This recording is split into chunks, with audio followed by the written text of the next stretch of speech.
अगर आपसे कोई पूछता है कि भारत में क्राइम की सबसे खौफनाक कहानी कौन सी है? मेरी पूरी क्राइम रिपोर्टिंग में मुझे लगता है कि बड़ा अफसोसनाक केस मैंने शायद नहीं कवर किया। चरखी दादरी में एक प्लेन क्रैश किया था, सऊदी एयरलाइंस और कज़ाक एयरवेज। अराउंड 375 लोग मारे गए थे इसमें। उस एक रात में मैंने 350 लाशें देखी थी। एक केस बहुत ज़्यादा चर्चा में है, सोनम और राजा रघुवंशी। मुझे ये पता है कि आपकी वाइफ का नाम ही सोनम है। कट। थ्योरी तो यही है अभी तक की, सोनम इसमें इन्वॉल्व है, लेकिन वाकई सोनम राज कुशवाहा से शादी करने के लिए सब कुछ कर रही थी या राज के अलावा उसकी ज़िंदगी में कोई और है? ओ, तो आप ये कह रहे हैं हो सकता है बॉयफ्रेंड कोई और हो? 100% हो सकता है, मतलब मैं गलत नहीं हूँ। सुशांत सिंह राजपूत का केस अभी भी डिस्कस होता है। मुझे पहले दिन से पता था कि सीबीआई की रिपोर्ट क्या आएगी, लेकिन जितने अलग अलग चैनल, अलग अलग शोज, अलग अलग एंकर, उनका ये था कि ये मर्डर केस। पर उनके फैंस आज भी कहते हैं कि बहुत सारी थियरीज हैं कि फैंस की गलती नहीं है, ये गलती है मीडिया की। मुझे याद है हम लोग सुशांत सिंह की मौत कवर करते करते ऐसा लग रहा था कि अब नशा कवर कर रहे हैं, और फिर ऐसा लगा कि पूरी 75% या 80% फिल्म इंडस्ट्री जो है वो नशेड़ी है क्या नहीं है? सारी बातें हुई कि अब दोबारा कभी निर्भया जैसा केस नहीं होगा। 2012 के बाद रेप के केसेस हमारे यहाँ गिरने की बजाय बढ़े। इससे कॉन्फिडेंस आता है क्रिमिनल को, कुछ नहीं होगा भारत में मेरा। 110% आता है, बस पैसे होने चाहिए। क्या चीज़ जेल में अवेलेबल नहीं है, और जेल तो हमारे यहाँ उससे बेहतर ऐश करने की जगह ही नहीं है। सो आरुषि डबल मर्डर केस में क्या हुआ होगा आपके हिसाब से? इस सवाल का कोई जवाब ये दे कि आरुषि केस में क्या हुआ होगा, या आरुषि का या हिमराज का किसने कत्ल किया। आप मान लीजिए उस दुनिया का सबसे बड़ा झूठा है। इंद्राणी मुखर्जी को शीना बोरा केस में पकड़ा गया, इस केस को भी आपने फॉलो किया। शीना बोरा केस में एक ऐसी कहानी थी जो मैंने खुद अब तक के करियर में इस केस के साथ और उसके बाद से लेकर आज तक मैंने ऐसी कहानी अपनी लाइफ में सुनी नहीं थी। मतलब ये वो कहानी थी जिसमें रिश्तों का वो पेंच था कि हमें पता ही नहीं चल रहा था कि कौन किसका क्या लगता है। क्राइम की एक सबसे खूबसूरती और बदसूरती दोनों चीज़ पता है क्या होती है? एक केस जो अनसॉल्व, क्योंकि एक केस सुलझा हुआ मिला तो एक दो दिन में दम तोड़ देंगे, और दूसरा अनसॉल्व जिसका पता नहीं हो कि कातिल कौन, रेपिस्ट कौन, तो जिसमें कौन सवाल आता है ना, वो लंबी स्टोरी चलती है। द रौनक पॉडकास्ट पे वेलकम। दोस्तों, आज के जो हमारे गेस्ट हैं ना, उन्होंने इतना क्राइम देखा है और कवर किया है कि लगता है आजकल क्रिमिनल्स भी क्राइम करने से पहले इनसे पूछते होंगे कि सर ऐसे कैसे करूं कि पकड़ा ना जाऊं। शायरों के दिमाग में काफिया चलता है, इनके दिमाग में माफिया चलता है। फूड डिलीवरी ऐप वाले ऑर्डर कवर करते हैं, ये मर्डर कवर करते हैं। मर्डर हो या माफिया, स्कैम हो या स्कैंडल्स, इनके दिमाग में हर केस की पूरी कहानी रजिस्टर है। जो बात पुलिस डायरी में भी नहीं लिखी होती, वो इनके दिमाग की फाइल्स में होती है। आज हमारे पॉडकास्ट में वो हैं जिनके लिए क्राइम सिर्फ ब्रेकिंग न्यूज नहीं है, बल्कि एक पूरी दुनिया है। So please welcome Shams Tahir Khan. नमस्ते भैया, स्वागत। थैंक यू सो मच रौनक भाई, इतने खूबसूरत इंट्रो के लिए। और मैं खुद ही अभी सोच रहा था कि वाकई मैं यही हूँ क्या। लेकिन जैसा मैंने सोचा था कि क्राइम कवर करने वाले जो जर्नलिस्ट होते हैं या बड़े खूंखार जो टाइप वेटरन्स होंगे। होते हैं, हाँ। वो हमेशा ऐसे होते होंगे, मतलब शक की नज़र से देखते होंगे। आप हंसते मुस्कुराते हुए आए और पहले तो 5-10 मिनट हमने कॉमेडी की बातें करी, क्राइम की बात बाद में शुरू हुई। सो ये क्राइम वाले सी से पहले जो कॉमेडी वाला सी है, क्या ये बैलेंस करने के लिए, इक्वलाइज करने के लिए होता है? मेरी ज़िंदगी में ट्रिपल सी है। अच्छा, तीसरा। Crime, cinema and cricket, okay. और उसी में कॉमेडी भी है। तो सिनेमा जो है वो कॉमेडी वाली देखता हूँ। असल में क्राइम रिपोर्टिंग या क्राइम जर्नलिस्ट होना मेरा वो पैशन है। ठीक है। कभी लगता था कि जासूस बनूंगा, तो जासूस तो बन नहीं पाया। उसकी वजह ये थी कि जब मैंने सोचा, जैसे आप MBA करके इधर घुस गए, तो मेरा ये था कि यार जासूसी करूँगा। लेकिन जब ग्रेजुएशन करने के बाद मैंने कहा कि कैसे जासूसी होती, तो दिल्ली में बड़ा धक्का लगा मुझे। पता चला यहाँ जितनी भी डिटेक्टिव एजेंसियाँ हैं, हाँ, वो उस वक्त सिर्फ ये होता था कि लड़का लड़की का रिश्ता तय हो गया है, ठीक है। ये पता कर रहा था कि लड़का सिगरेट पीता है, शराब पीता है, ठीक तो है, लड़की का कोई अफेयर तो नहीं है। तो मतलब या तो रिश्ता बनाओ या रिश्ता उनका बिगाड़ो। तो ठीक मैंने है। कहा यार इसके लिए तो जासूसी नहीं करनी है। फिर किसी सीनियर ने कहा कि अच्छा, जासूसी का शौक़ पूरा करना है तो क्राइम रिपोर्टर बन जाओ, उसमें जासूसी करने का मौका मिलेगा। आइडिया मुझे अच्छा लगा, बस वो दिन है, आज का दिन है, और पैशन जारी है। सो अगर आपसे कोई पूछता है कि भारत में क्राइम की सबसे खौफनाक कहानी कौन सी है, तो सबसे पहले दिमाग में क्या आता है? बहुत सारे लोगों ने ये पूछा, मैंने पहले बहुत सोचता था, लेकिन 2012 के बाद मेरे लिए बड़ा आसान हो गया था जवाब देना। हालाँकि बाकी जितने भी खौफनाक कहानियाँ हैं, उनके साथ कैसे कंपेयर करूँ मुझे समझ में नहीं आता। लेकिन हाँ, कुछ चीज़ें होती हैं जो सीधे आपके दिल पे जाकर लगती हैं। मेरी पूरी क्राइम रिपोर्टिंग में मुझे लगता है कि निर्भया से ज़्यादा बड़ा अफ़सोसनाक केस मैंने शायद नहीं कवर किया। Okay. उसकी वजह ये है कि मैं हज़ारों स्पॉट पर गया, दुनिया में हर तरह की लाशें देखी, सब कुछ किया। लेकिन निर्भया की जो कहानी है, जो लोगों ने देखी, सुनी, मैं शायद वो पहला था जब तब तक निर्भया केस के बारे में कोई जानता नहीं था। जो ये 12 दिसंबर का इंसिडेंट था जी। और तब मीडिया में खबर नहीं आई थी। इवन हमारे चैनल पे भी इस तरह की कोई स्टोरी नहीं थी। अच्छा, एक ना रेप, गैंग रेप इतना ज़्यादा ये सब होने लगा कि अब हम सब सोसाइटी वाले भी पत्थर दिल हो गए। तो हमारे लिए नॉर्मल है और एक क्राइम जर्नलिस्ट के लिए ये कि ठीक है, एक और हो गया। लेकिन नेक्स्ट डे एक सफदरजंग अस्पताल के आईसीयू में एक डॉक्टर थे, वो मेरे सोर्स थे।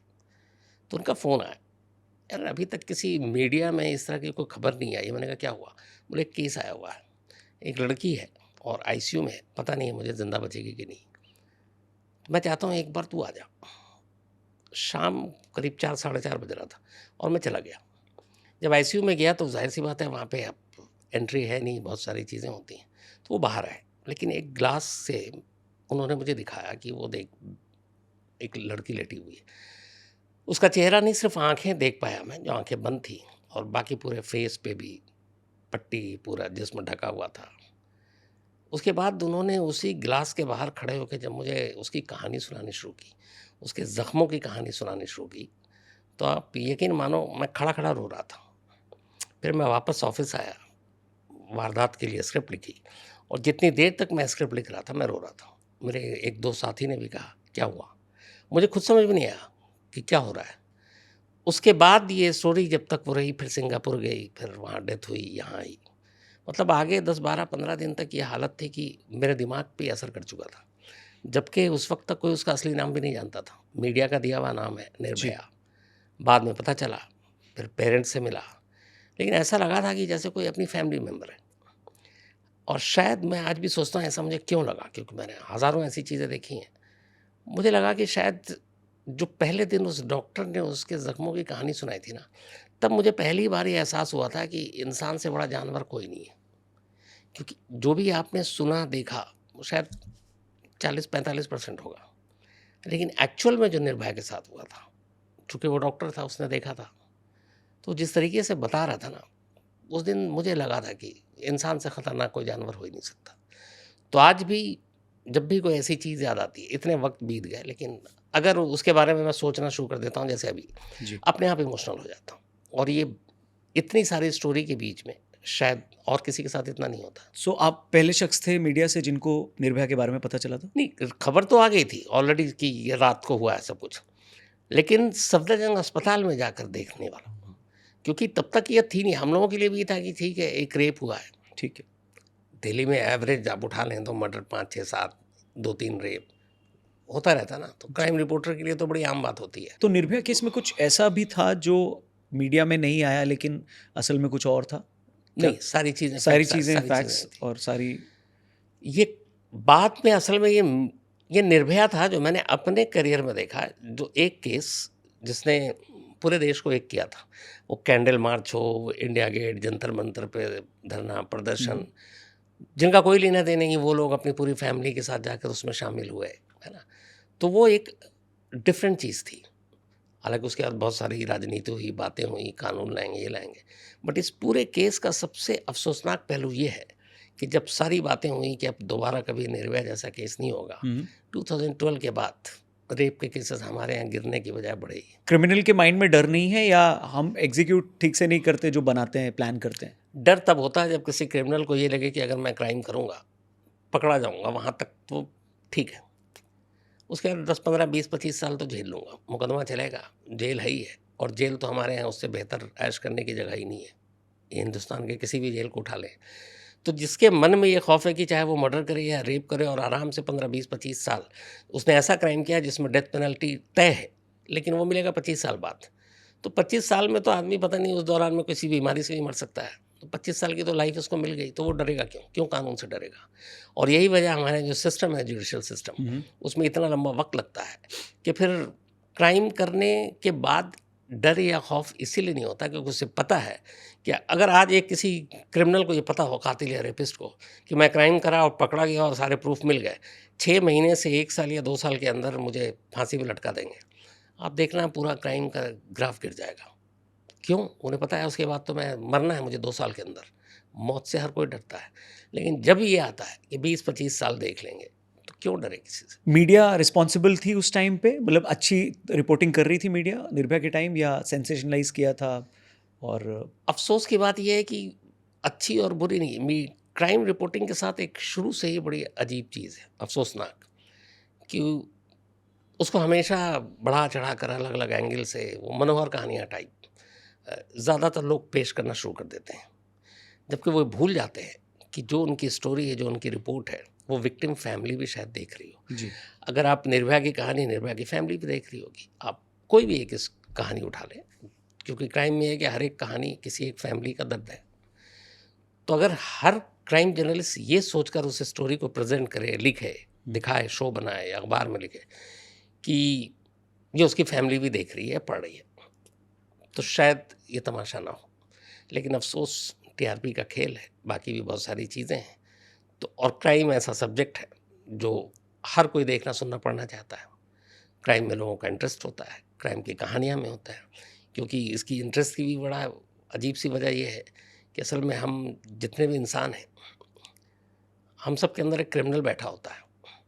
लेकिन हम लोग शरीफ लोग हैं ज़्यादातर, तो शरीफ घरों में पैदा हुए हैं, तो हम अपने क्रिमिनल को बाहर आने नहीं देते। लेकिन उस क्रिमिनल को हम अंदर ही अंदर रख कर, जब ऐसी कोई खबर होती है, आप एग्ज़ाम्पल के तौर पे 5-6 लोग एक ड्राइंग रूम में बैठे हुए हैं, न्यूज़ चैनल कोई भी लगाकर देख रहे हैं, जी, नॉर्मल देखते रहेंगे। जैसे ही एंकर आता है, आती है और बोलती है कि एक मुंबई में एक मॉडल का बलात्कार, मेरा दावा है कि जो 4-5 लोग बैठे हैं, उनमें से एक कोई रिमोट उठाएगा, ऑडियो बढ़ा देगा।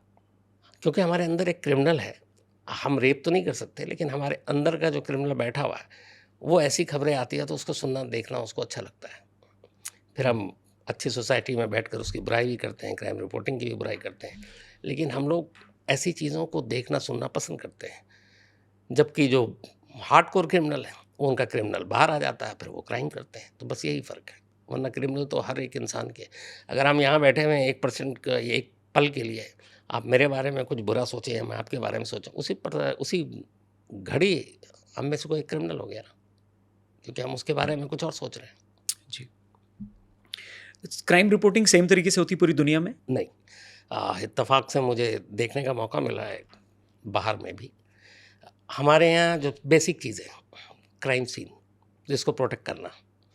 अब आपने देखा होगा ये नया अब चला है कि चाहे एनआईए हो, सीबीआई हो, हालाँकि सीबीआई को तो पुराने केस मिलते हैं, पहले पुलिस ही देखती है।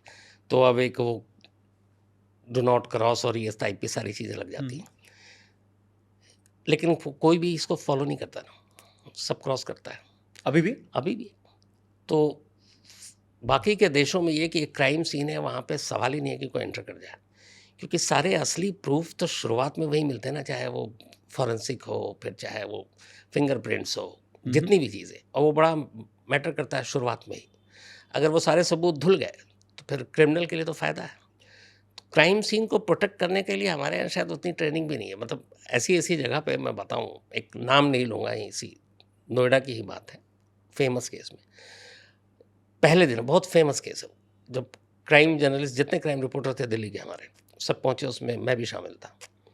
अब वो पूरा क्राइम सीन है, सब घुसे, अब हर एक को चाहिए कोई नया एंगल, थ्योरी, सब ढूंढ रहा है, ऐसा जैसे हम ही पुलिस है। एक लेटर बॉक्स था, उस लेटर बॉक्स के अंदर कुछ मोबाइल के बिल आए हुए थे, 2 थे, घर के 2 मेंबर के होंगे, एक किसी और ने उठाया, एक किसी और ने उठाया। वो मोबाइल बिल को बाहर ले जाकर वो अपना जासूसी वाला काम कर रहा है, इसमें से नंबर ढूँढता हूँ, शायद कोई कातिल का पता मिले कुछ। बाद में दूसरे दिन एसएसपी साहब आए, उन्होंने कहा यार यहाँ से बहुत सारी चीज़ें ले गए, चुपचाप से दे दो, वरना वो जो एविडेंस एक्ट के तहत फिर केस करना पड़ेगा। खामोशी से सबने वापस भी रख दिया। अब आप ये देखिए कि उसमें कितने सारे फिंगरप्रिंट्स, काफ़ी चीज़ें, सब सत्यानाश 2 दिन तक। 2 दिन बाद होश आया, तब उसको फिर तो यहाँ मीडिया जल्दी थी या पुलिस लेट थी? यहाँ नहीं, पुलिस तो पहुंच गई थी, लेकिन पुलिस को पता नहीं था कि क्राइम सीन को प्रोटेक्ट कैसे करते हैं। ये निर्भया केस की बात सॉरी, ये आप आरुषि मर्डर केस की बात कर रहे आरुषि की बात कर रहा हूँ, क्योंकि उसका सारा खेल तो 2 ही दिन में हो गया था ना। जब पुलिस को यही पता नहीं है कि इस आरुषि केस में, जब आरुषि की पहले लाश मिली, उससे पहले असल में ये हुआ था कि दिल्ली में ऐसे बहुत सारे केस हो रहे थे जिसमें ओल्ड कपल का मर्डर हो रहा था, और कई न्यूज़पेपर लगातार फ्रंट पेज पे स्टोरी छाप रही थी। मुझे याद है वो 2008 मई का ही शायद महीना था। ठीक है। तो कम से कम 8-10 तो हो चुके थे एनसीआर में। तो उसी वक्त आरुषि की खबर आई। तो अब आरुषि के घर में भी एक हेमराज था, और वो खबर ये यार थी कि ओल्ड कपल के मर्डर हो रहे हैं, और उनमें ज़्यादातर वो लोग हैं जो नेपाल से यहाँ आकर काम करते हैं, जो नेपाली सर्वेंट। जी। अब इत्तेफाक से हेमराज भी नेपाल का था। तो शुरू में ही ये हो गया कि आरुषि का मर्डर हुआ, नेपाली सर्वेंट हेमराज ने मारा और चला गया। नेक्स्ट डे दिल्ली के नेशनल जितने न्यूज़पेपर हैं, 2 बड़े-बड़े अखबारों में यही खबर थी, हेडलाइन भी थी कि एक और नेपाली नौकर ने एक मर्डर कर दिया। नोएडा पुलिस भी चुपचाप एक टीम को भेज देती है नेपाल, जबकि उसी हेमराज की लाश उसी छत पर पड़ी हुई थी जो अगले दिन मिलती है। तो अब आप इसी से अंदाजा लगाइए कि क्राइम सीन है। क्राइम सीन में आप उस घर में गए, उस घर के ऊपर एक छत है, और पुलिस छत तक नहीं जा रही है। अगर छत पर जाती तो नेक्स्ट डे, बल्कि जिस दिन आरुषि की लाश मिली, अगले कुछ घंटों के अंदर अंदर हेमराज की लाश मिलती, तो फिर कहानी पलटती, फिर उस हिसाब से इन्वेस्टिगेशन होता। बट यहाँ हुआ ये कि पुलिस को आरुषि की लाश मिली, कहानी हो गई कि हेमराज ने मारा और नेपाल भाग गया। उससे पहले दिल्ली एनसीआर में 8-10 ऐसे केस हो चुके थे। तो सीधा सीधा ये हुआ, नोएडा पुलिस ने मान लिया कि इसमें भी नेपाली सर्वेंट का हाथ है, केस एकदम ओपन एंड शट है। टीम चली गई, पकड़ के ले आएगी। तो फिर काहे का इन्वेस्टिगेशन, कौन सा फॉरेंसिक या एविडेंस उठाना है, सब भूल गए। वो तो जब हेमराज की लाश मिली तब अकल आई, तब फिर पुलिस वाले, फॉरेंसिक टीम सब पहुंचते हैं, और फिर तमाशा होता है। सो आरुषि डबल मर्डर केस में आपके हिसाब से क्या हुआ होगा? क्योंकि पुलिस की बात तो हमने की, इन्वेस्टिगेशन कितना ढिलाई से हुआ, आपके हिसाब से हुआ क्या होगा? इस सवाल का कोई जवाब ये दे कि आरुषि केस में क्या हुआ होगा, या आरुषि का या हेमराज का किसने कत्ल किया, आप मान लीजिए उस दुनिया का सबसे बड़ा झूठा है। मतलब इसका जवाब दिया नहीं जा सकता? नहीं दिया जा सकता। पूछे क्यों? आप जो भी देंगे एक और नई कहानी सिर्फ सुनाएंगे। सैकड़ों कहानियां इस केस से जुड़ी हुई पहले आ चुकी, कौन कौन सी कहानी नहीं आई सामने। आरुषि का हेमराज के साथ अफेयर था, आरुषि को उसराज हेमराज के साथ आपत्तिजनक हालत में फैमिली ने देख लिया। आरुषि ने अपने पेरेंट्स को, उस वक्त एक और थ्योरी चली थी, वाइफ स्वेपिंग का केस चल रहा था, डॉक्टर राजेश और नुपुर तलवार, ये सब मीडिया की कहानियां थी गढ़ी ये हुई। वाइफ शॉपिंग भी ठीक नहीं है। था? ये सब कहानियां बता तो ना, सारी कहानियां, सबूत बताएं, कोई भी एक सॉलिड। क्योंकि सोसाइटी ने ना हर एक कहानी को अपने हिसाब से अडॉप्ट किया और जज किया। क्राइम की एक सबसे खूबसूरती और बदसूरती दोनों चीज़ पता है क्या होती है? एक केस जो अनसॉल्व, जी। क्योंकि एक केस सुलझा हुआ मिला तो 1-2 दिन में दम तोड़ देंगे, उसके बाद आप में उसको कुछ दिखाने या बताने के लिए है नहीं।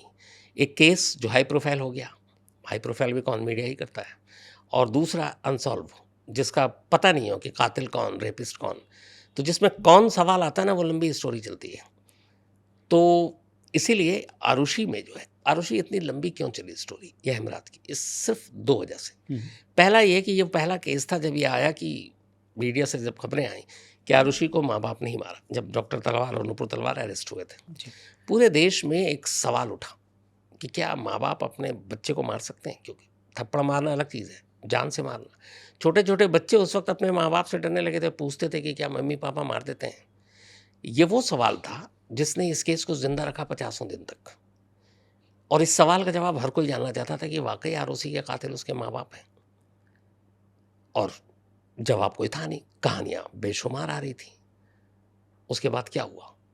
आज भी सवाल वहीं खड़ा है, जवाब किसी के पास नहीं है। कहानियां जितनी आप बोलिए, जितनी देर बहस कर सकते हैं इस कहानी पर, लेकिन एविडेंस, प्रूफ, खुद सीबीआई ने ही पहले ही तो कहा था कि ये क्लोजर रिपोर्ट है, केस बंद कर रहा हूँ क्योंकि हमारे पास सबूत नहीं है। सीबीआई कोर्ट ने कहा गाजियाबाद की कि आप इसी क्लोजर रिपोर्ट को चार्जशीट में बदल दीजिए। कोर्ट की भी गलती थी। जब जांच करने वाली एजेंसी कह रही है कि ये इसमें कोई सबूत नहीं है, तो कोर्ट क्यों कह रहा है इसको क्लोजर रिपोर्ट बनाओ? क्लोजर रिपोर्ट बनाया, सीबीआई की कोर्ट ने, मुकदमा हुआ, उन्होंने माँ बाप को ही गिल्टी माना, उम्र कैद की सज़ा दे दी। पर हाई कोर्ट में क्या हुआ?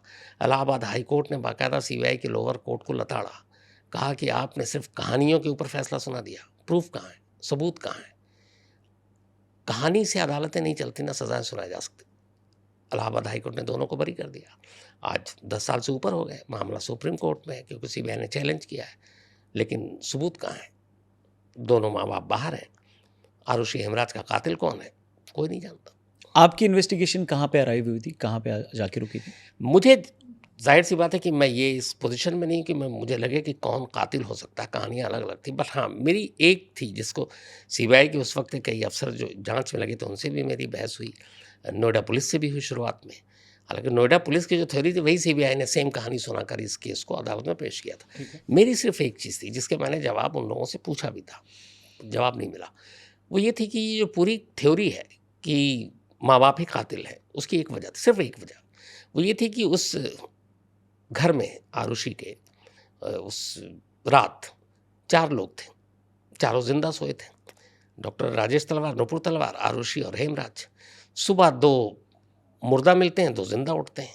मुर्दा आरुषि और हेमराज, ज़िंदा राजेश और नुपुर तलवार। अब सवाल ये था कि कहा गया कि इस घर के अंदर उस रात कोई गया नहीं और कोई निकला भी नहीं। तो जिस घर के अंदर दरवाजे पे ताला लगा, कोई गया नहीं, कोई बाहर नहीं आया, तो ये तो कोई भी कहेगा ना कि यार घर के अंदर ही कातिल है। और यही सबूत गया इन दोनों के खिलाफ। इसीलिए इन दोनों की अरेस्टिंग हुई। नोएडा पुलिस ने यही सोचकर अरेस्ट किया। बट सवाल ये है कि उस रात उस घर में कोई नहीं गया और उस घर से कोई बाहर नहीं आया, इसका सबूत क्या है? तो इसका सबूत सिर्फ एक था। एक गार्ड की गवाही पर यह पूरा केस पहले नोएडा पुलिस ने और फिर सीबीआई ने खड़ा किया। उस सोसाइटी का जो गार्ड था, उसने ये कहा था कि साहब, मैंने किसी को रात को जाते हुए अंदर नहीं देखा और न घर से बाहर निकलते हुए देखा। अब उस गार्ड के इस बयान पे हम कितना यकीन करें? इस जहाँ पे आरुषि का घर है, उस बिल्डिंग में कोई ऐसा वीवीआईपी या कोई ऐसा शख्स नहीं रहता जिसकी सुरक्षा की ज़रूरत हो। आम लोग थे, रिहायशी बस्ती थी। और आम बस्तियों में ऐसे जो गार्ड होते हैं, उनकी कितनी मुस्तैदी होती है हम सब जानते हैं। ठीक है। मई का महीना, गर्मी, नींद भी आई उसको, कुर्सी पे बैठा हुआ सो भी सकता है, सिगरेट बीड़ी पीने के लिए उठ के टहल के जा सकता है, वॉशरूम जा सकता है, दूर जाकर किसी अपने गार्ड दोस्तों से बात कर सकता है, ये होता है। लेकिन उसने कहा कि नहीं साहब, मैं तो यहीं था, क्योंकि उसे मालूम था केस है, पुलिस है, सीबीआई पूछ रही है, नौकरी ना चली जाए। उसने कहा मैं तो पूरी रात यहीं था, टेंशन मुद्रा में। पॉसिबल नहीं है कि एक गार्ड झपकी भी ना ले। तो एक गार्ड की गवाही पर यह केस कैसे खड़ा हो सकता है? ये सबसे बड़ी गलती थी। और कभी दूसरे एंगल से उस गार्ड के अलावा इस बात को परखने की कोशिश ही नहीं की गई कि वाकई उस घर में कोई उस रात गया कि नहीं गया। तो एक पूरा केस सिर्फ एक गार्ड की गवाही पर खड़ा है, जो इस केस को इस तरह मारने के लिए मुझे लगता है सबसे ज़्यादा जिम्मेदार है। आगे भी अभी, क्योंकि इतने साल बीत गए इस केस को, आपको लगता है आगे फिर से कोई सबूत आने की उम्मीद है? कभी कोई ऐसा केस देखा है आपने कि 20-25 साल बाद कोई सबूत आया और अचानक से वो केस फिर से? 100% ऐसा हो सकता है। हो सकता है किसी का ज़मीर बदल जाए, वो कहे कि भाई मैंने मारा था और अब मैं अपना गुनाह कबूल कर रहा हूँ। आज के दौर में ये भी मुमकिन है, लोग बदलते हैं, एक्सेप्ट करते हैं। ये भी हो सकता है कि अचानक किसी मुखबिर के ज़रिए कोई ऐसा सबूत हाथ लग जाए कि ये था। ये भी हो सकता है कि अगर एक से ज़्यादा इसमें कातिल है इन्वॉल्व, तो आपस में उनके कुछ मनमुटाव हो जाए और दूसरा भेद खोल दे। ये भी हो सकता है कि कुछ ऐसा सबूत, प्रूफ जो उस वक्त कहीं छुपा के रखा गया हो, वो एक्सीडेंटली हाथ लग जाए। होने को कुछ भी हो सकता है। और इसीलिए मेरा मानना है कि अगर ये केस कभी खुलेगा तो अचानक खुलेगा। अचानक कोई ऐसी चीज़ सामने आएगी जिससे कातिल सामने होगा। हालांकि कई लोगों ने ये सवाल पूछा कि क्या वाकई डॉक्टर राजेश और नुपुर तलवार कातिल हो सकते हैं? मैं दर्जनों बार इनसे मिला। मैंने ऑन कैमरा, ऑफ कैमरा बात की। जिस दिन ये जेल से छूटे थे, जब इलाहाबाद हाई कोर्ट के जजमेंट के बाद, तब भी मैं जेल के बाहर था, यहीं डासना मसूरी। तो जितना करीब से देखा, और मतलब उस तारीख से जिस मर्डर हुआ उसके नेक्स्ट डे से ही, तो मुझे लगता है कि अगर ये दोनों कातिल हैं तो फिर मैंने अपनी लाइफ में इनसे बेहतर एक्टर नहीं देखा, अगर ये हैं तो। अब बहुत सारे लोगों की एक ये है प्रॉब्लम कि वो कहते हैं क्यों शक करते हैं।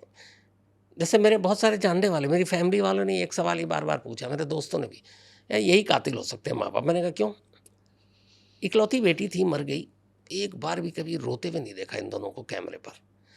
अब ये कैसा मतलब एक आप परसेप्शन है कि एक माँ बाप नहीं रोया इसका मतलब है कातिल है? क्यों? उनके उनके हिसाब से वो रो देते तो शायद पता चलता नहीं, इनको दुख है, अफसोस है। ऐसे बहुत सारे लोगों को मैंने देखा है जिनके इस तरह के हालात में आंसू नहीं निकलते हैं। और ये बड़ा पर्सनल चीज़ है। वो कैमरे के सामने सिर्फ दिखाने के लिए रोएं कि लोग मुझ पर यकीन कर लें कि हाँ मुझे अफसोस है, या वो अकेलेपन में रोएं, ये उनका मैटर है। लेकिन हमारी जो सोसाइटी है ना, वो छोटी छोटी बातों को पकड़ती है। आप जितने लोग हैं वो बातें ना ना ना यही हो सकते हैं, क्योंकि यार इनको तो अफसोस ही नहीं, दर्द नहीं है, कभी रोते ही भी नहीं देखा, वरना तो ये दहाड़ मार मार के रोते।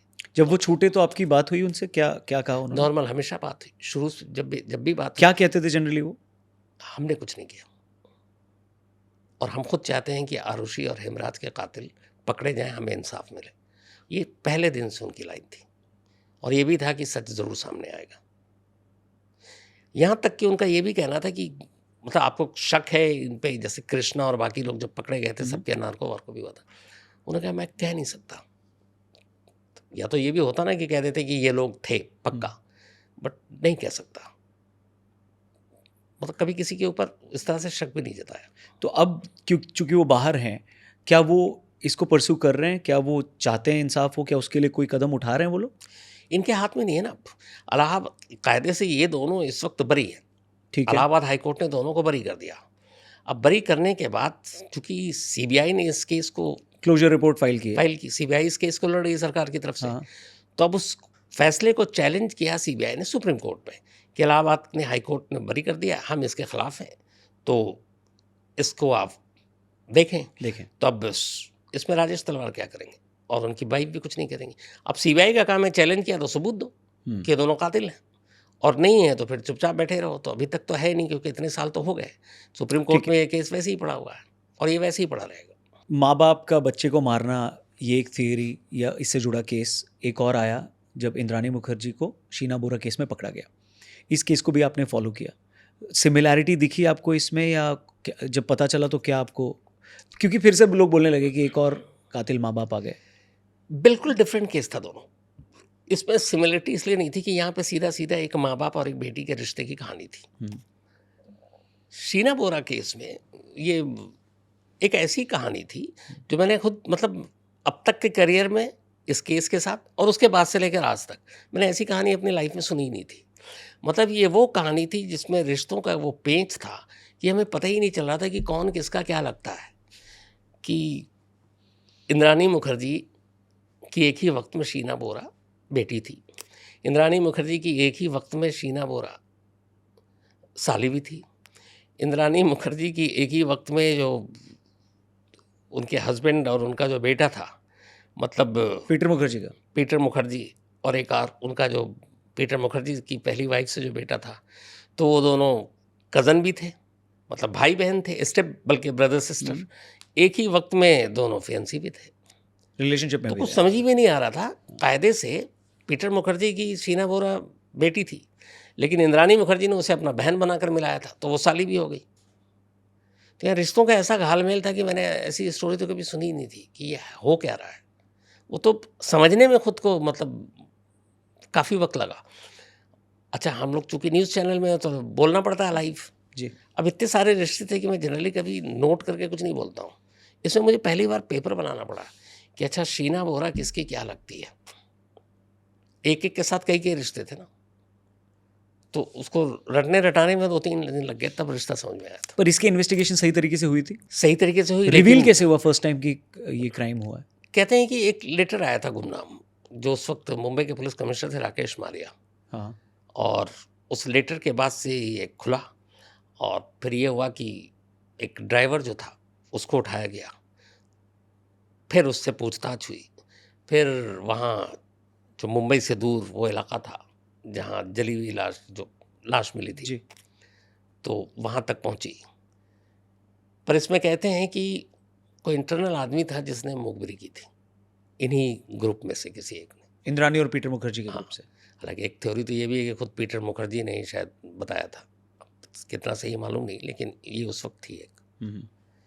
क्योंकि पीटर मुखर्जी और इंद्राणी के भी रिश्ते ठीक नहीं थे। अब हालांकि इंद्राणी तो बेल पे है और बाहर है। इस केस में भी यही है अभी कि आप ये देखिए कि कायदे से कोई अंदर नहीं है, सभी बेल आउट है।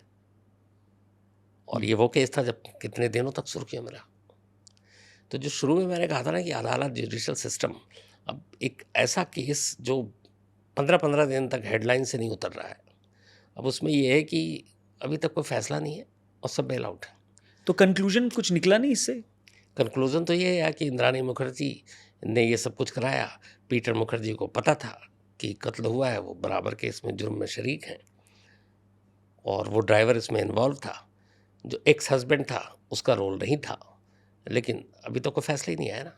अभी तो लोअर कोर्ट में मामला चल रहा है और सब बेल आउट है। हमारे यहाँ का जुडिशल सिस्टम कुछ ऐसी है, मुस्कुराने की बात नहीं, हंसने की बात है। इससे कॉन्फिडेंस आता है क्रिमिनल को, कुछ नहीं होगा भारत में मेरा? 110% आता है। अगर ये मेरे दिल में आ जाए कि मैं किसी को मारना है, मुझे किसी का मर्डर करना है, और 25 साल तो मैं जी लूँगा यार, ठीक है, तो शायद मुझे फिर मेरा डर खत्म हो जाएगा, मैं मार दूंगा। और दूसरा फिर और एक कॉन्फिडेंस कब आता है कि अच्छा मारने के बाद 25 साल जी तो लूँगा पर जेल में रहना पड़ेगा। कोई नहीं यार, जेल है ना, बस पैसे होने चाहिए। क्या चीज़ जेल में अवेलेबल नहीं है? आपने भी देखा ना, वो जो सुकेश चंद्रशेखर तिहाड़ में है, जो 1-1 करोड़ रुपये महीना जेल स्टाफ को बेचे। तिहाड़ जैसे जेल के 80 से ज़्यादा लोगों को खिलाफ एक्शन हो जाए और वो आराम से एकदम जेल में जो जैसे रहना चाहे, तो फिर जेल का भी डर क्यों है? जेल तो मुझे लगता है सबसे बेस्ट। अभी एक कुछ ही दिन पहले एमपी की एक खबर आई थी कि वहाँ इलाज के नाम पे 4 कैदी निकले और चारों को डॉक्टर ने पर्ची लिख के दी, और क्या था बीमारी? एलर्जी। अब बताइए, एलर्जी के लिए भी जेल में अपना मेडिकल स्टाफ होता है, हॉस्पिटल होता है, सीरियस होते हैं तो वहाँ बाहर भेजते हैं। उन चारों को भेजा जयपुर अस्पताल में, जयपुर सेंट्रल जेल से चारों निकलते हैं, अस्पताल जाते हैं, पता चला कि अस्पताल से जेल वैन खड़ी हुई है, वो सारे गायब हैं। किसी ने कॉल किया, मुखबिर ने, पुलिस को कि ये 4 कैदी जो है आपके आज अब भाग रहे हैं। पुलिस भागती है, देखती है नहीं, और जो उनको 4 पुलिस वाले साथ लेकर आए थे वो भी गायब। अब ढूंढा गया तो फिर शहर के 2 अलग अलग होटल से वो चारों मिलते हैं। उनकी गर्लफ्रेंड ने होटल में रूम बुक करा रखा था। चारों एक की वाइफ थी, 3 की गर्लफ्रेंड थी। अच्छा। और बाकायदा वो पिकनिक मनाने और अपनी गर्लफ्रेंड और वाइफ के साथ तन्हाई में मिलने के लिए वो बाहर निकले थे, और चारों पुलिस वाले उस होटल में बैठ के बाहर आराम कर रहे थे, खाना वाना खा रहे थे। बाकायदा गाड़ी से ये लोग गए थे, फिर इन सबको उठाया गया तो पता चला कि जेल के डॉक्टर साहब जो है वो पैसे लेकर बीमारी के नाम पर भेजते हैं। तो एलर्जी डॉक्टर साहब को थी? एलर्जी डॉक्टर पैसे साहब को की? थी। और ये सब सोचिए, आप गर्लफ्रेंड से मिलने के लिए होटल के रूम में आप सेंट्रल उसमें मर्डर के चार्ज वाले रेपिस्ट हैं, इन सब को किस बात की? जेल मतलब सज़ा होनी चाहिए ना। अब तो हमारे यहाँ जेल का दूसरा नाम मज़ा है। सुशांत सिंह राजपूत का केस अभी भी डिस्कस होता है, आपने शुरू से ही इसको फॉलो किया होगा। उस टाइम जो मीडिया का नैरेटिव था और अब जो सीबीआई ने क्लोजर रिपोर्ट फाइल की है, बहुत बड़ा अंतर है। कैसे समराइज करेंगे, क्या बताएंगे इसमें? नैरेटिव में कम से कम पर्सनली मेरे से अगर मेरी बात करें तो मेरे लिए कोई अंतर नहीं था। मुझे पहले दिन से पता था कि सीबीआई की रिपोर्ट क्या आएगी, और 48 घंटे के अंदर पता था कि ये केस क्या है। बट ये वो केस था जिसने खुद मीडिया को 2 हिस्सों में बांट दिया था। एक हिस्सा वो था जो इसे मर्डर कह रहा था, एक हिस्सा वो था जो इसको सुसाइड कह रहा था। जितने क्राइम रिपोर्टर थे वो 48 घंटे के अंदर वो सब इस नतीजे पर थे कि एक सिंपल सुसाइड का केस। लेकिन जितने अलग अलग चैनल, अलग अलग शोज़, अलग अलग एंकर, उनका ये था कि ये मर्डर केस। अब क्यों था मुझे मालूम नहीं, क्योंकि उस वक्त 2-2 साल पुरानी बातें याद की जा रही थीं, तस्वीरें, वीडियो, सीसीटीवी दिखाया जाता है कि देखो सुशांत सिंह राजपूत 2 साल पहले हंस रहा था। एक 2 साल पहले हंसता हुआ आदमी कैसे सुसाइड कर सकता है? अब उन्हें क्या समझाओ कि सुसाइड करने वाला 5 मिनट में उसकी अपनी पूरी सोच बदल सकती है, और एक टेंडेंसी होती है जिसके अंदर सुसाइड करने का होता है। और ये तो सुशांत सिंह राजपूत की मदर में भी था कि वो जो एक है ना, क्या कहते हैं उसको, जो डिप्रेशन की बीमारी थी। तो बहुत सारे इसमें सवाल उठे कि सुशांत सिंह राजपूत ने जिस तरीके से गले में फंदा लगाया, वो फेब इंडिया का एक कुर्ता था। फेब इंडिया का कुर्ता बहुत बारीक होता है, एक 80 किलो का शख्स जिसकी वज़न हो वो पंखे से झूल कैसे सकता है? एक उठा कि जब वो झूल रहा था तो सुशांत सिंह राजपूत के पैर बेड से टच कर रहे थे, तो फिर ये हैंगिंग कैसे हो सकती है? ऐसी बहुत सारी थ्योरी आई। लेकिन ये वही है जिनकी आधी जानकारी खतरनाक होती है। जितने एक्सपर्ट हैं, जो फॉरेंसिक के हैं, जिन्होंने 700 800 सुसाइड केस को कवर किया है, उन सबको मैं जानता हूँ, उन सबसे बात किया था। और शुरू से ही उन्होंने कहा था कि फेब इंडिया का कुर्ता तो फिर भी, आप अगर एक कुर्ता पतला हो सकता है, लेकिन जब आप कुर्ते को घुमाते हैं, गांठ बांधते हैं, तो पजामे का एक नाड़ा भी बहुत इतना मजबूत होता है कि 80 किलो के वेट को संभाल सकता है। पजामे के नाड़े से लोगों ने सुसाइड किया हैंगिंग से। बेड में अगर पैर टच कर रहा है तो उन्होंने कहा कि लोगों ने बैठ के सुसाइड किया, लोगों ने लेट के सुसाइड किया। तो उसमें जनरली अब ये होता है, फिल्मों में दिखाते हैं पंखे से गले में फंदा लगाया, एक कुर्सी रखी, कुर्सी को लात मारा और झूल गया। तो ये सब फिल्मी और ये सारी चीज़ें हैं। एक आदमी की हैंगिंग में डेथ कैसे होती है? सिंपल सी चीज़ है कि एक गले में गांठ होती है और उस गांठ में ये होता है कि एक यहाँ पे वेन होता है कोई हमारा ख़ास, जो नर्व सिस्टम को दबा देता है। जैसे ही दबता है तो हमारा ब्रेन काम करना बंद कर देता है और हमारी पूरी बॉडी ब्रेन के इशारे पे काम करती है। अगर मेरा हाथ इस वक्त ये उठ रहा है तो ब्रेन यहाँ से मुझे डायरेक्ट कर रहा है, इशारा दे रहा है, मैं उठा रहा हूँ। लेकिन वो नर्व सिस्टम ऐसा है कि अगर वो दब गया ज़ोर से तो फिर ब्रेन ने काम करना बंद कर दिया। अब मेरा दिमाग कह रहा है कि यार मैं नहीं मरूंगा, फंदा खोल लेता हूँ, लेकिन वो डायरेक्शन मेरे हाथ तक तो जा ही नहीं रहा क्योंकि ब्रेन ने काम करना बंद कर दिया उस सिस्टम की वजह से। तो गांठ जहाँ पे गहरा फंसा उसके बाद काम करना बंद। तो सेम ये होता है कि आप लेट के भी बैठ के भी। जेल में कई कैदियों ने टॉयलेट के अंदर, वो जो आपने ट्रेन में भी देखा होगा ना, जब आप बस ट्रेन में जाते हैं तो जग को चेन से बांध के रखते हैं कि वो जी। चुरा न ले। तो जेल में भी ऐसा होता है कि वो ले ना जाएं ताकि वो स्टील का होता है, उसको काट के हथियार ना बना ले। तो बैठे बैठे उस चेन को गले में डाल के भी सुसाइड कर लिया। बैठे बैठे वो जो विंडो इसके जस्ट सर के पास है, विंडो की जाली में उन्होंने वो लगाया और बैठ के सुसाइड कर लिया। क्यों? बस थोड़ा सा एक प्रेशर डालना होता है उस नर्व सिस्टम पे, उसके बाद काम खत्म। तो ये थ्योरी नहीं है बैठ के लेट के आप हर एंगल से कर सकते हैं। तब सुशांत सिंह राजपूत का पैर टच कर रहा था, फेब इंडिया का कुर्ता था, खुश था, चांद पे ज़मीन ली थी, ऐसा आदमी कैसे, और फिल्मों में भी कामयाब था, सब कुछ था। ये सारी चीज़ें पहले दिन से ही क्लियर थी कि क्या है। और अभी जो लास्ट ईयर, मतलब अभी हाल में, बल्कि सीबीआई ने आखिरकार 4 साल के बाद, अब तो अभी इसी लास्ट 14 जून को 5 साल हो गए सुशांत की डेथ को, सीबीआई ने वही क्लोजर रिपोर्ट दिया कि हमें कोई सबूत नहीं मिला और ये एक सुसाइड का केस है। तो मर्डर की थ्योरी कहाँ गई? और ये गलती सीबीआई की है। सीबीआई ने 2020, मुझे याद है, अगस्त के महीने में मुंबई पहुंची थी, जून में ये डेथ हुई थी, क्योंकि जुलाई एंड में शायद फादर ने पटना में एफआईआर दर्ज कराया था सुशांत के। तो अगस्त 2020 से लेके उनको 4 साल लग गए ये बताने के लिए कि क्लोजर रिपोर्ट है। उनके पास फॉरेंसिक रिपोर्ट, उनके पास आज सुसाइड और मर्डर केस में बड़ा बेसिक है आज के इस दौर में कि आपकी फॉरेंसिक बता देगी कि डेथ का कॉज क्या है, ठीक है, हैंगिंग है कि नहीं। आपने सारा रिक्रिएशन कर लिया, आप 4 साल से फाइल दबाए हुए हैं, आप टैक्स पेयर के पैसे पे मुंबई गए इतना भारी भरकम टीम लेकर, और आपने वहाँ इतने दिनों तक इन्वेस्टिगेशन किया और आकर उसको खाली डब्बे में आपने रख दी उस फाइल को, और अब अचानक धीरे से क्या रीजन था 4 साल तक नहीं बताने का? ये तो सीबीआई को पता होना चाहिए क्या है भाई। आपके हिसाब बताओ से? ना। कुछ नहीं, मुझे लगता है कि बस एक चलता रहे लोगों के मन में सवाल, और कहीं सही मौका है तो उस दिन छोड़ देंगे इसको, ताकि फिर मीडिया 1-2 दिन तक इस पर खेलती रहे, और तो कोई वजह है ही नहीं। और अब वही क्लोजर रिपोर्ट डाल दिया कि इसमें कुछ नहीं है। बट आप सीबीआई को इस क्लोजर रिपोर्ट में मानते हैं? क्योंकि इससे पहले आरुषि वाले केस में हमने डिस्कस किया कि सीबीआई की क्लोजर रिपोर्ट, ये कायदे क्योंकि से कुछ केस साबित नहीं हुआ इसलिए कायदे क्लोजर से कर रहे हैं। नहीं, इसकी वजह ये है कि कायदे से इस केस को सीबीआई को सौंपने की ज़रूरत ही नहीं थी। ठीक है, मैं अपने तजुर्बे से कह रहा हूँ, एक हाई प्रोफाइल केस जब होता है, आप सभी को पता है कि अगर कोई एक हाई प्रोफाइल केस होगा मीडिया फ़ौरन पहुंचेगी जी, और लगातार हर एंगल से स्टोरी होगी और उसका मीडिया ट्रायल भी होगा।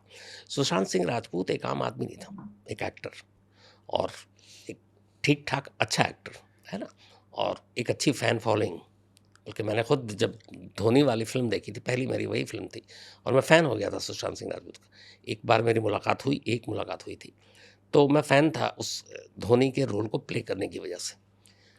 तो सुशांत के केस में जिस दिन पहली बार 14 जून की दोपहर को खबर आई, और मुझे अच्छी तरीके से याद है कि 15 जून की मॉर्निंग तक मुंबई पुलिस ने डिक्लेयर कर दिया है कि एक सुसाइड केस है। ठीक है, मुंबई पुलिस इस देश की टॉप 4-5 पुलिसिंग में आती है, चाहे वो दिल्ली पुलिस हो, मुंबई की गिनती है, बेंगलुरु हो, है ना, कोलकाता पुलिस हो, तो उसमें उसका शुमार होता है। ठीक है, इतनी बेवकूफ़ी क्यों करेगी कि सुशांत सिंह राजपूत जैसे एक सेलिब्रिटी की मौत होती है और उसको इतनी जल्दबाजी किया है, वो आराम से 2-3 दिन तक बैठी रहती, कुछ कुछ लोगों को बुलाती, पूछताछ करती और कहती अभी हम जांच कर रहे हैं, अभी हम बताएंगे।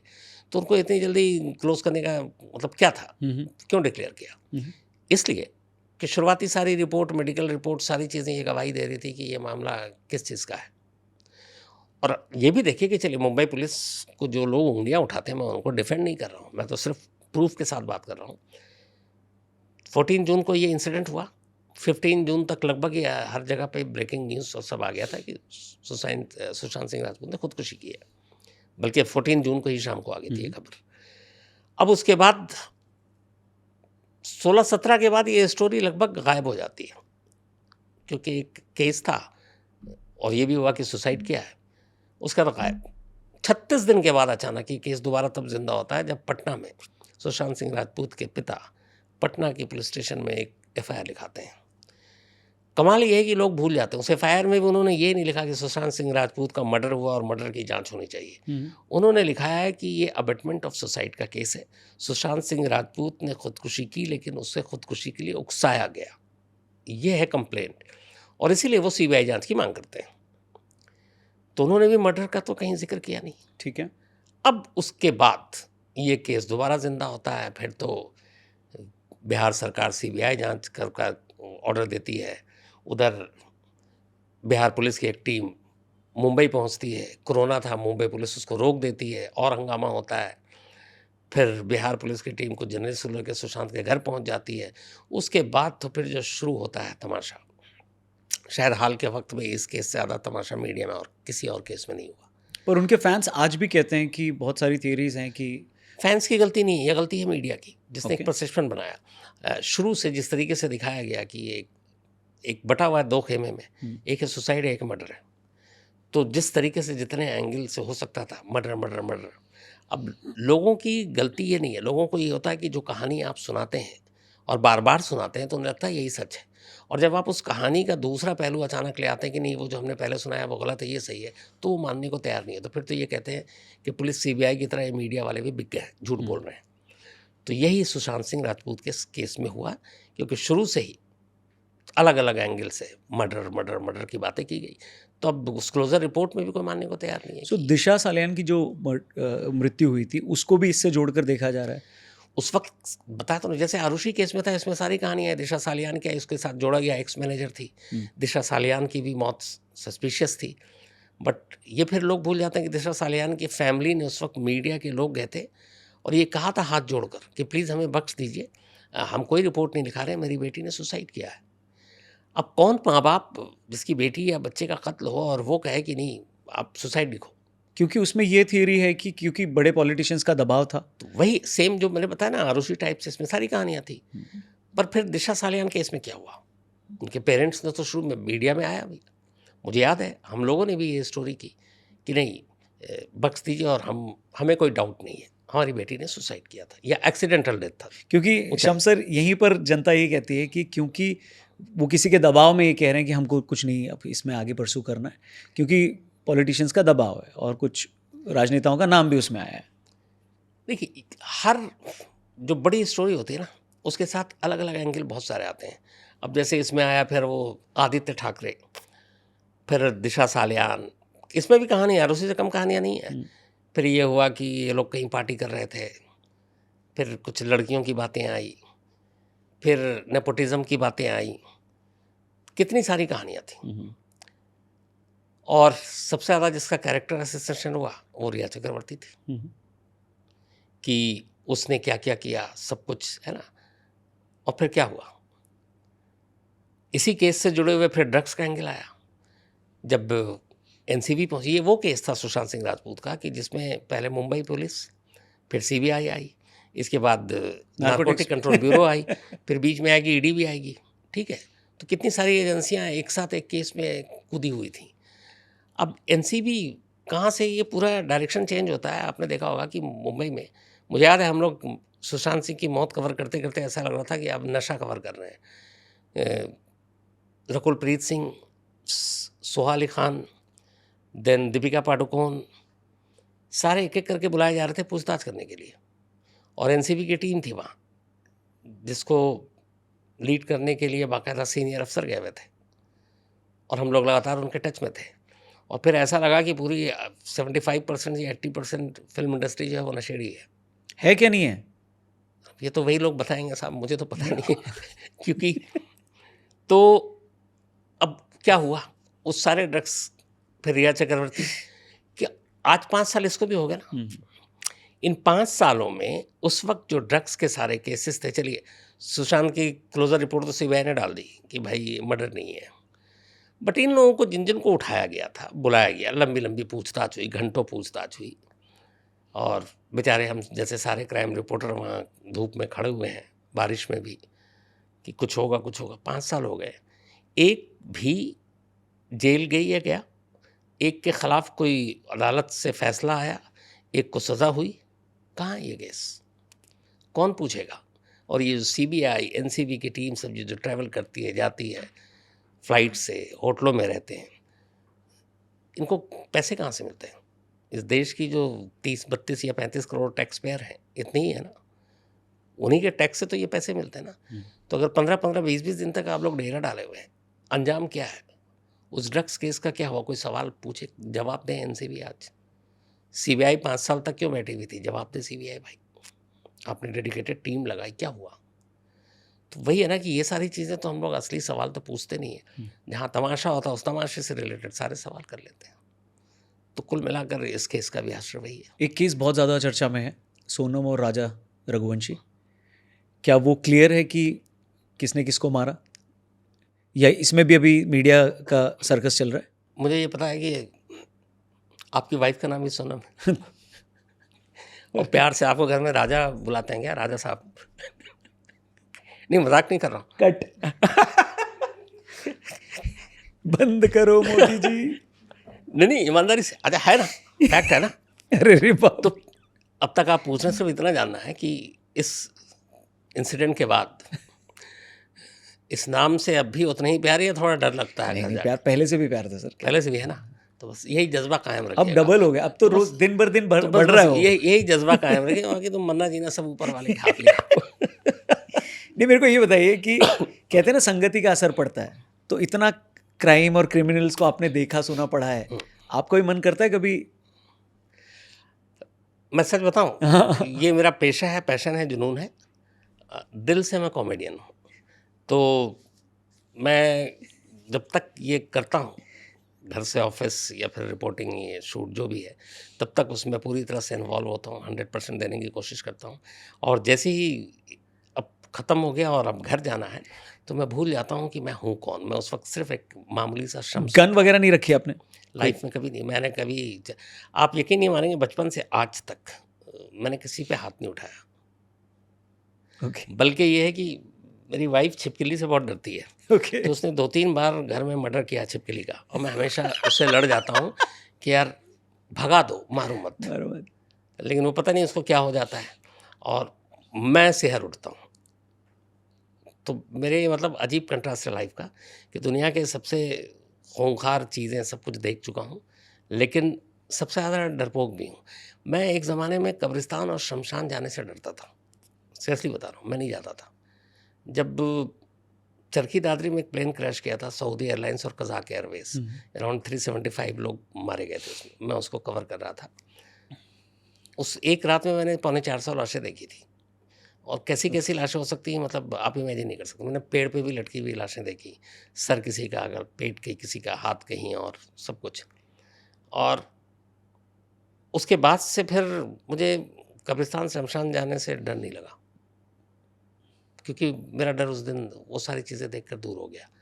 तो ऐसी बहुत सारी चीज़ें जिनसे डरता था, लेकिन मतलब कमज़ोर दिल का होने के बावजूद इन चीज़ों ने दिल मजबूत कर दिया। ठीक है।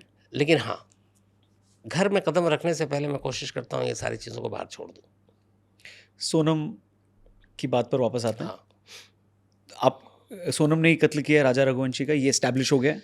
हाँ, या करवाया है? एक क्राइम रिपोर्टिंग में बेसिक जो हमें सिखाया जाता है, जो अब गायब हो गया है, वो ये है कि जब तक अदालत अपना फैसला न सुना दे, आप उसको आरोपी कहेंगे, ठीक है। कातिल नहीं। जैसे कोई किसी को पकड़ा, एक हेडलाइन चलती ना, 5 आतंकवादी गिरफ्तार, आप लिखिए 5 आरोपी आतंकवादी गिरफ्तार। तो ये अदालत का काम है। हम जैसे क्राइम जर्नलिस्ट का काम नहीं है कि हम ऐलान कर दें कि ये कातिल है कि नहीं। हाँ, अगर आप अभी तक के जो एविडेंस है, जो मेघालय पुलिस ने क्लेम किया है, उसके हिसाब से यही है कि राजा को मारने वाली सोनम और सोनम के साथ उसके 4 और साथी, जिसमें एक शायद अब तक उसका बॉयफ्रेंड है राज कुशवाहा, लेकिन वो वाकई उसका बॉयफ्रेंड है, बस मुझे यहाँ पे डाउट है। ओह, तो आप ये कह रहे हैं हो सकता है बॉयफ्रेंड कोई और हो?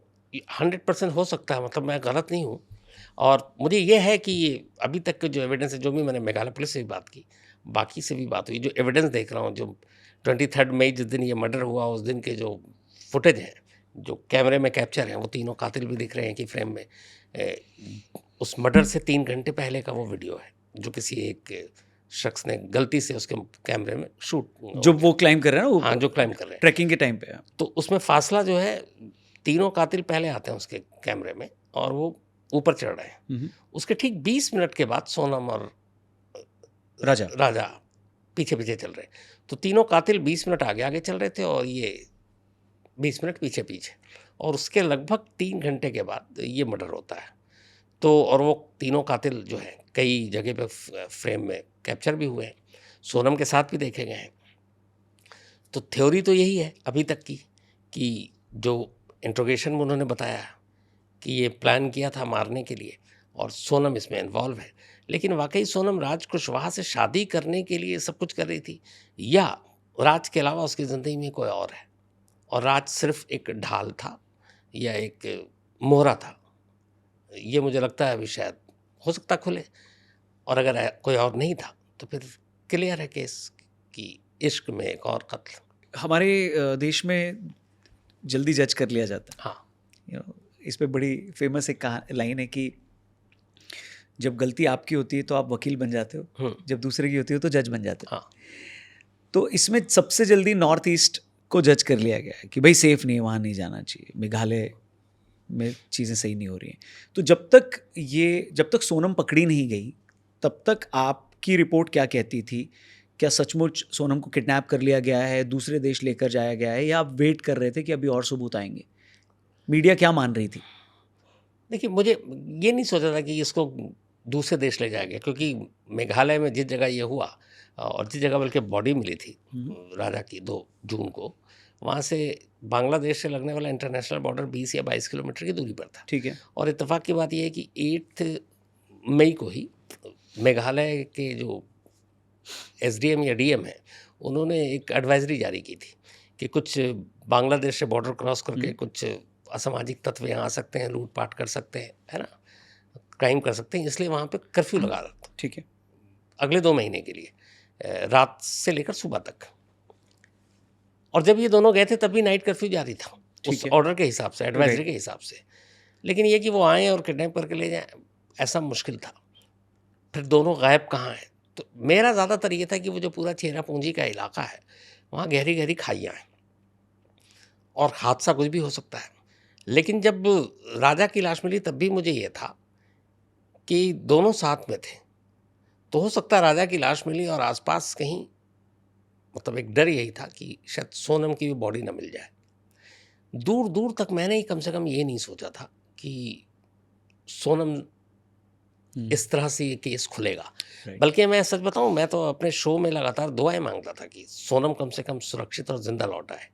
और उस वक्त तक इस तरह की कोई रिपोर्ट नहीं है। दोनों फैमिली लगातार मीडिया से बात कर रहे थे और उसमें कहीं भी ये नहीं था, क्योंकि शादी को जस्ट कितने दिन हुए थे, ये दोनों जब गए थे 9 दिन हुए थे, 11 मई को शादी थी।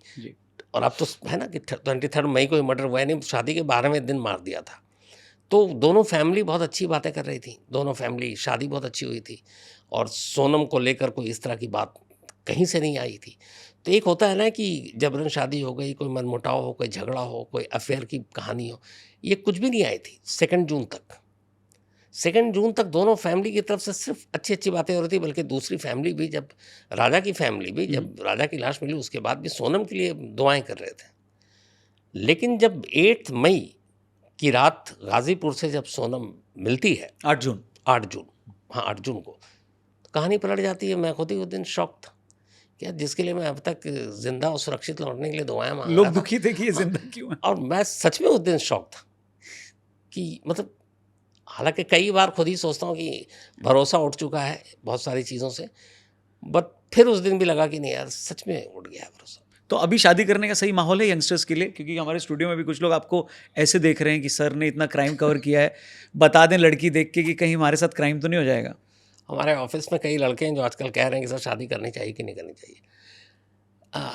मजाक से अलग ये कुछ है, मुस्कान हो गई, सोनम हो गई, कुछ और नाम लेते हैं हम, है ना। प्लीज तो ये कुछ तो और होता लड़कियों रहता के है। नाम लीजिए, ऐसा मत हाँ, करिए सर। तो होता है, लेकिन सच बताऊं तो कहना बड़ा मुश्किल है कि कब कहाँ किसके दिमाग में क्या चल रहा है। इंसानी दिमाग से खतरनाक आज कुछ है नहीं। आज के टाइम में इतने टाइम से आप क्राइम को कवर कर रहे हैं, क्या आप क्रिमिनल को देखकर पहचान सकते हैं कि ये क्राइम कर चुका है, हीनियस क्राइम कर चुका है? बिल्कुल नहीं, मैं कोशिश करता हूँ कि चेहरा पढ़ लूँ या समझूँ, पर कैसे पकड़ूँ? अब आप यही बताइए कि मैं 2-3 एग्ज़ाम्पल देता हूँ, इसी के उठा लीजिए आप, सोनम के ही। आप शादी के सारे वीडियो देखिए, अब तो सारे छन-छन के बाहर आ रहे हैं, है ना? ये उसमें ऐसा है, वो अभी कुछ एक और हर एग्जांपल दीजिए ना कुछ सर। अच्छा, हाँ, सॉरी, समझ गया, घर भी जाना है आपको। तो उसको भी हटाइए, कोई भी आप ऐसे एक तो लोगों आपने के ऑलरेडी दिया है राजेश तलवार और नुपुर तलवार हाँ, की।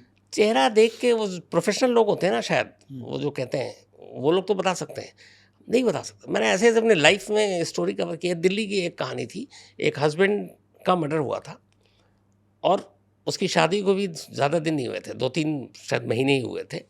और जब हम लोग गए, उस वक़्त मैं काफ़ी जूनियर था, तो वहाँ घर पे गए तो वो दाड़े मार-मार के उस लड़के के माँ-वाँ सब रो रहे हैं। और एक लगातार मैंने देखा कि वो तो रोए और फिर बेहोश हो जाए, लोग उसको बाकायदा पानी छिड़क रहे हैं। वो वीडियो भी है हमारे पास, शूट भी किया था हमने। और फिर वो होश में आए और फिर वो रोने लगे। वो उसकी वाइफ़ थी।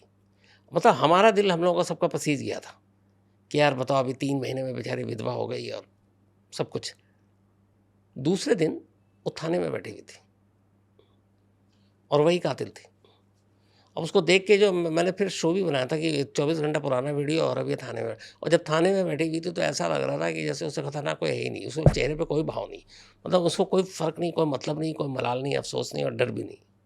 एकदम पूरा चेहरे का हाव-भाव सब बदला हुआ था। तो बड़ा मुश्किल है कि कौन क्या कब सोच रहा है, या कई ऐसे केस हैं जिसमें कत्ल करने के बाद कातिल ही जो है घरवालों के साथ मिलके ढूँढ रहा है। अब इसमें ही देखिए ना, राज कुशवाहा अंतिम संस्कार में भी शामिल हो रहा है। कैसे आप, तो बड़ा मुश्किल है पता करना। Guys at your own risk देख लो यार। हाँ, अभी वैसे भी शादी तो रिस्क है, करनी ही पड़ती है। लकी ड्रॉ है।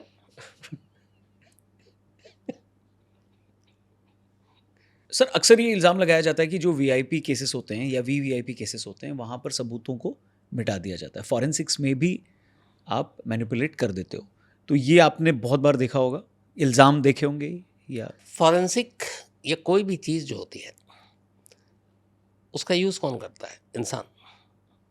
फॉरेंसिक एक्सपर्ट जो होंगे कौन होंगे? इंसान। आपके सैंपल, बिल्कुल सैंपल के साथ आप हेर-फेर तो नहीं कर सकते। अगर डीएनए सैंपल मेरा है, मेरी फैमिली से ही मैच करेगा, वो तो अपनी जगह सही होगा। लेकिन उसकी रिपोर्ट कौन बनाएगा? इंसान। टेस्ट कौन करेगा? इंसान। तो इंसान इसलिए खतरनाक है कि अगर उसके दिमाग में फिर वही है, लोचा है, उसको पैसे हैं, रिश्वतखोर है या प्रेशर है कि इसको बचाना है, तो फिर कौन-सा सैंपल और कैसा सैंपल, सब कुछ बदला जा सकता है, रिपोर्ट उस हिसाब से बनाई जा सकती है। कुछ शेयर कर सकते हैं कोई केस? एक हमारे यहाँ एक स्टिंग ऑपरेशन भी हुआ था इस बारे में। एक जैसे अल्कोहल का तो बहुत ही आसान सा है कि अगर आप रोड एक्सीडेंट हो जाता है और आप अल्कोहल है, तो ऐसे में ड्राइविंग में किसी की डेथ हो गई हिट एंड रन केस में, तो उसमें सज़ा है ज़्यादा। और वैसे है तब तो आप बेल आउट हो जाते हैं वैसे ही। तो अब ये है कि ड्राइविंग के वक्त ड्रिंक कर रखी थी कि नहीं, ये तो आपको टेस्ट से पता चलता है, ब्लड सैंपल लेकर। अब अगर आपने डॉक्टर को ख़रीद लिया और रिपोर्ट मैनिपुलेट करा लिया, तो आपके ब्लड में अल्कोहल आएगा ही नहीं। ये तो बड़ा सिंपल हो गया। कई ऐसे बड़े-बड़े केस हुए हैं जिसमें जो डीएनए के सैंपल थे, उसके साथ हेर-फेर किया गया। जो रेप विक्टिम वाले केस में थे कि वेजिनल स्वैब से उसका सैंपल मिला। अब ये है कि मान लीजिए डीएनए और ऐसी फॉरेंसिक चीज़ ऐसी है कि अगर इसका ईमानदारी से सही में हम लोग यूज़ करें, तो रेप विक्टिम को 100% इंसाफ मिलेगा। अभी हमारे यहाँ रेशो है कि 100 में से 25 को ही सज़ा मिलती है, 25% कन्विक्शन रेट है, 75% छूट जाते हैं। उसकी वजह ये है कि प्रूफ ही नहीं दे पाते हैं आप। लेकिन रेप जैसे चीज़ में इतनी अच्छी टेक्नोलॉजी है, ये डीएनए, कि अगर जिसके साथ जो रेप विक्टिम है उसके वेजिनल स्वाब के ऊपर जिसने रेप किया उसका कोई ना कोई तो सबूत छोड़ता है, निशान छोड़ता है। अगर आपने उसका ले लिया और मिलान हो गया तो फिर किसी गवाह किसी और की आपको सबूत की ज़रूरत ही नहीं है, वो डीएनए रिपोर्ट काफ़ी है। लेकिन यहाँ तो ऐसे 1-2 केस ऐसे हुए हैं जिसमें फंसाने के लिए किसी बेकसूर को किसी लड़की के वेजिनल स्वैब पर किसी और का वो जो सीमन है वो लेकर और वो प्लांट किया जाता है और फिर रिपोर्ट दिखाया जाता है कि वहाँ से ये बरामद हुआ है। और ये पैसे देकर 1, 1.5, 2, 3 लाख रुपए आराम से ये सब कर सकते हैं। बस इतने पैसे में? खरीदने वाला चाहिए, यहाँ बिकने के लिए बैठे रहते हैं। कुछ हैं आज भी, मैं ऐसा नहीं कहूँ, पुलिस डिपार्टमेंट में है, फॉरेंसिक में है, जिनकी ईमानदारी आज भी कायम है। और ऐसे ही कुछ लोगों की वजह से ये सिस्टम चल रहा है। जुडिशरी में भी है, लेकिन करप्शन कहाँ नहीं है, जुडिशरी में भी है। अभी हाल का तो आपको पता ही है, जले हुए नोट की कहानी। तो हवाम में सभी नंगे हैं, including media. Mukesh Ambani bomb square case, इसको भी आपने फॉलो किया होगा। साजिश, कितनी बड़ी साजिश थी ये? तो वो साजिश थी जो, मतलब एक होता है ना कि साजिश को बेनकाब कौन करता है? पुलिस। अब पुलिस ही साजिश बने तो फिर कौन बेनकाब करे? ये तो पुलिस। पूरा केस समझाइए ना, क्या था ये पूरा केस ये था कि एंटीलिया टॉप के बाहर बॉम्ब मिला, उसके बाद तफ्तीश शुरू हुई।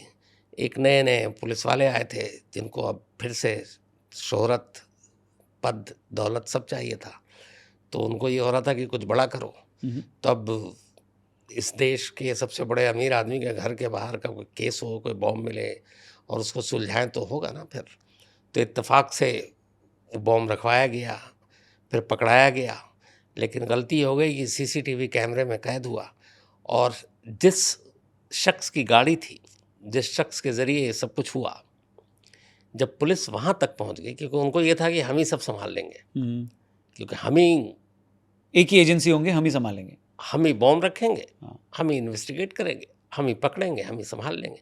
और पुलिस के साथ साथ उधर अंबानी साहब से भी शाबाशी मिल जाएगी।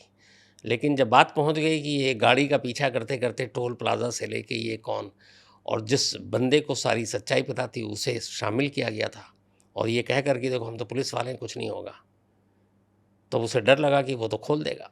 फिर उसकी लाश मिलती है। तो जब उसकी लाश मिली तो ये कहानी गहरा गई थी।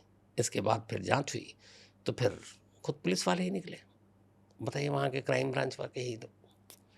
तो साजिश जिन्हें सुलझाने की जिम्मेदारी होती है वो पुलिस वाले जब साजिश रचें सिर्फ वाहवाही के लिए, तरक्की के लिए और फ्रंट पेज पे छपने के लिए, तो फिर कुछ नहीं किया जा सकता। और ऐसा ये तो खुल गया। ऐसे बहुत सारे केसेस होते हैं, चाहे वो इनकाउंटर के या बाकी, जिसमें इसी तरह की साजिश होती है। जो पकड़ा गया चोर, जो नहीं पकड़ा गया। वेल, ये एपिसोड क्योंकि लंबा है इसलिए इसको यहाँ पर रोकेंगे। ये पार्ट 1 आप इसको कंसिडर करिए।